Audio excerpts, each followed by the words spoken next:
उद्धव ठाकरे की मीटिंग अरविंद केजरीवाल के परिवार वाले और मल्लिकार्जुन खड़गे, राहुल गांधी और सोनिया गांधी से हुई।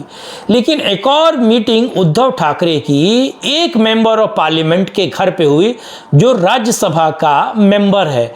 और किन दो लोगों से उद्धव ठाकरे की मीटिंग हुई, इस वीडियो में जानिए। और आखिर क्यों उद्धव ठाकरे ने वक्फ वाले कानून पर, यानी कि वो जो बिल आया था उसमें वॉकआउट कर दिया, और बांग्लादेश वाले मुद्दे पर क्यों वो मोदी सरकार के साथ आ गए।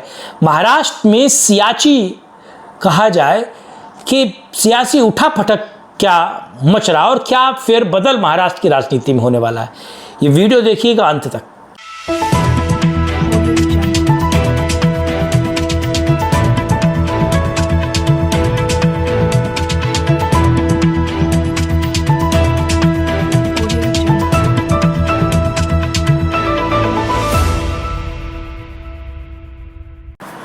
नमस्कार दोस्तों, मैं कुमार श्रीकांत आपका स्वागत कर रहा हूं सत्यपरक भारत में। आज बात बहुत मज़ेदार है और आज एक ऐसी इनसाइड स्टोरी आप लोगों तक लाया हूं जिसके बारे में मेन स्ट्रीम मीडिया तक को भनक नहीं है या मेन स्ट्रीम मीडिया बता नहीं रहा है, या हो सकता है कि सोशल मीडिया पर इसको लेकर बातचीत नहीं चल रही है। बात महाराष्ट्र के उद्धव ठाकरे को लेकर। उद्धव ठाकरे की दिल्ली में मीटिंग्स हुई और दिल्ली में दो बड़ी मीटिंग्स हुई हैं। एक तो आपको पता है कि वो कांग्रेस के आला कमान से मिले हैं और शरद पवार को बाईपास करके मिले। लेकिन दूसरी मीटिंग किसके साथ हुई है ये भी मैं आपको बताने जा रहा हूं। लेकिन उससे पहले आप लोगों से अनुरोध है कि वीडियो को अंत तक देखिएगा, वीडियो को लाइक कीजिएगा, शेयर कीजिएगा, चैनल को सब्सक्राइब कीजिएगा। और सत्यपरक भारत को अगर आप सपोर्ट करना चाहते हैं तो इस नंबर पर आप सत्यपरक भारत को गूगल पे, फ़ोनपे या पेटीएम के माध्यम से सपोर्ट कीजिएगा। अब बात बहुत अहम बताने में जा रहा हूँ।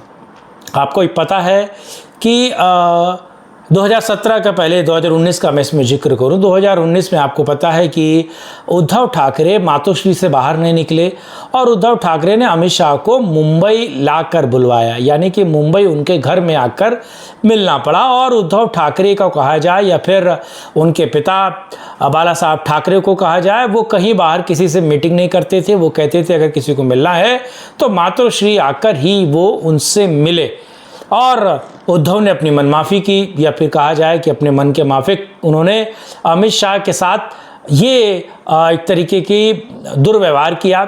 अमित शाह ने पार्टी और गठबंधन का लाज रखते हुए जाकर मिले भी, और उसके बाद आपको पता है कि बीजेपी सबसे बड़ी पार्टी बनी और उद्धव ने उनको हराने की भी कोशिश की। बहुत सारी सीटें बीजेपी को एक तरीके से गंवानी पड़ी, लेकिन 115 सीटें तकरीबन बीजेपी के पास आई और बीजेपी सिंगल लार्जेस्ट पार्टी बनी थी। और बाला साहब ठाकरे के समय से ये एक म्यूचुअल अंडरस्टैंडिंग थी कि जिस पार्टी की सबसे ज़्यादा सीटें आएंगी वही पार्टी अपना सीएम नियुक्त करेगी। और आपको पता है देवेंद्र फडणवीस सीएम थे और देवेंद्र फडणवीस को ही सीएम के तौर पर बीजेपी ने प्रमोट किया और पूरा चुनाव देवेंद्र फडणवीस के चेहरे पर ही लड़ा गया। वो एक तरीके से सही भी रहा। लेकिन इसके बीच शरद पवार की एंट्री होती है। शरद पवार उद्धव ठाकरे से मिलते हैं और शरद पवार उद्धव को लेकर दिल्ली मीटिंग करने जाते हैं और कांग्रेस को राजी करने का एक ढोंग करते हैं। उनको पता था कि कांग्रेस राजी नहीं होती है तो कहीं ना कहीं वो बीजेपी के साथ गठबंधन कर लेंगे और कहेंगे कि सरकार बनाने के लिए और लोगों की भलाई के लिए मैंने गठबंधन किया। लेकिन शरद पवार के उल्टे पांव पड़े और देखा जाए तो उद्धव ठाकरे को सीएम बनाने के तौर पर कांग्रेस राजी हो गई। लेकिन अब सीएम के तौर पर कांग्रेस राजी नहीं हो रही और एनसीपी राजी नहीं हो रही, क्योंकि कांग्रेस शरद पवार के हिसाब से चलना चाहती है और शरद पवार अपनी बेटी सुप्रिया सुले को बनाना चाहते हैं मुख्यमंत्री के तौर पर। और आपको पता है 83 साल से ज़्यादा की एज शरद की हो गई है, शरद पवार, और वो राजनीतिक तौर से उतने सक्रिय नहीं है और लोकसभा चुनाव में उनका प्रदर्शन बेहतर रहा है। बल्कि मैं कहता हूँ शिंदे ग्रुप का बेहतर एक तरीके से कहा जाए स्ट्राइक रेट था, बल्कि शिवसेना के उद्धव ठाकरे का उतना बेहतर स्ट्राइक रेट नहीं था। लेकिन सबसे बेहतर कांग्रेस का स्ट्राइक रेट था, इसमें कोई दो राय। लेकिन शरद पवार कांग्रेस से निकले, कांग्रेस के साथ गठबंधन किए, सब कुछ चीज़ें हुई। और कहा जाए कि पिछले 5-6 सालों में 2019 से 2024 तक शरद पवार के द्वारा ही बातें कर कर वो कांग्रेस तक पहुंचाते थे, यानी कि सीधे मीटिंग दिल्ली आकर उद्धव की नहीं होती थी। लेकिन जिस तरीके से प्रमोशन रुपया शुल्क का चल रहा है महाराष्ट्र में, और एनसीपी ने सीधे तौर पर और कांग्रेस के वहाँ नाना पटोले ने सीधे तौर पर मना कर दिया है कि अब वो चुनाव उद्धव के चेहरे पे नहीं लड़ेंगे, यानी कि शिवसेना का पराभव एक तरीके से देखा जाए। और पिछले 2 दिन पहले आपको पता है शिवसेना के हेड ऑफिस के बाहर किस तरीके से तमाम मुस्लिम वोट्स जिन्होंने शिवसेना को वोट्स जिन्होंने प्रदर्शन किया, उन्होंने बवाल काटा कि आखिर वक्फ वाले केस पर शिवसेना क्यों चली गई, शिवसेना ने क्यों वॉकआउट कर दिया। अब इसके पीछे का भी रहस्य बता रहा हूं मैं आप लोगों को, समझिएगा। शिवसेना ने वॉकआउट किया, इसको लेकर प्रदर्शन किया और कहा कि तुमने हमारे साथ गद्दारी की। तमाम मुस्लिम वोटर्स वहां खड़े हुए, उन्होंने प्रोटेस्ट किया उद्धव और शिवसेना को लेकर। अब सीधे तौर पर सुप्रिया क्या को लेकर एनसीपी बिल्कुल क्लियर है, और शरद पवार की बेटी को कांग्रेस और एनसीपी दोनों सीएम के तौर पर प्रोजेक्ट करना चाहते हैं। बल्कि उद्धव को पता है कि अगर वो सीएम के तौर पर प्रोजेक्ट नहीं हुए तो चुनाव के बाद उनका कोई नाम लेने वाला नहीं होगा। इसीलिए वो दिल्ली आते हैं और दिल्ली आकर सबसे पहले वो मल्लिकार्जुन खड़गे से मिलते हैं, और ये बाईपास कर दिया उन्होंने किसको, उन्होंने सीधे तौर पर बाईपास किया शरद पवार, क्योंकि शरद पवार के कहने पर ही वो सारी चीज़ें करते थे।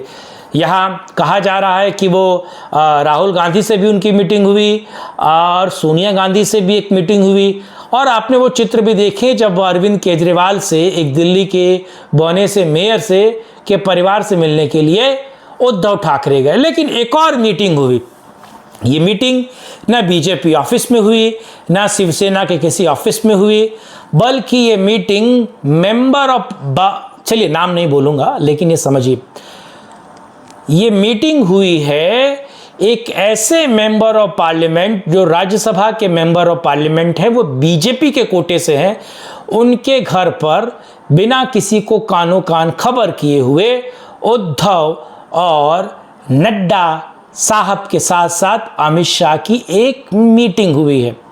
इस वक्त की सबसे बड़ी खबर, ब्रेकिंग न्यूज़ बता रहा हूं मैं आज की, उद्धव की और नड्डा साहब की एक बेहतर मीटिंग हुई जिसमें अमित शाह मौजूद थे, और एक भविष्य को लेकर बातचीत चली है। और जो मैसेज शिवसेना देना चाहती थी और जो बीजेपी चाहती थी वो शिवसेना ने दिया। भले वो बात अलग है कि अहमद शाह अब्दाली के तौर पर उद्धव ठाकरे अमित शाह को बोल रहे हैं या फिर देवेंद्र फडणवीस को वो गाली दे रहे हैं। अब है क्या, देखिए, उद्धव ठाकरे और देवेंद्र फडणवीस की बीच तनातनी है।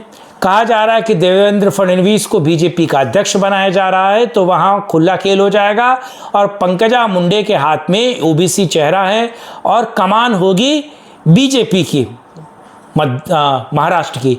और कहा जा रहा है कि मुख्यमंत्री के तौर पर रखा जाएगा सबसे ज़्यादा सीटें जीतने वाले व्यक्ति को, यानी कि उद्धव ठाकरे वापस बीजेपी के साथ मिलकर चुनाव की गहमा गहमियों को या फिर कहा जाए चुनावी रणनीति को अपनाने के चक्कर में। और 2 चीज़ें इसके बहुत बड़े उदाहरण हैं, एक शिवसेना का सीधे बॉयकॉट कर देना, दूसरा जब बात आई थी कि प्रधानमंत्री मोदी, और आपको एक और चीज़ महत्वपूर्ण बताता हूँ, बजट पेश हुआ, शिवसेना के कितने सांसदों ने सवाल पूछा, बल्कि शिवसेना के जिन सांसदों ने सवाल भी पूछा उन सांसदों ने नितिन गडकरी और बीजेपी के नेताओं की बड़ाई की है।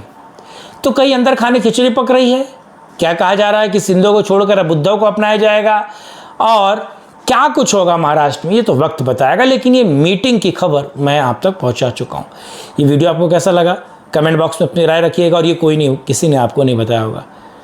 लाइक शेयर, चैनल को सब्सक्राइब कीजिए और अपनी राय जरूर कमेंट बॉक्स में रखिएगा। साथ जुड़ने के लिए, इस मुद्दे बात करने के लिए बहुत धन्यवाद। जय हिंद, जय भारत, वंदे मातरम, नमस्कार।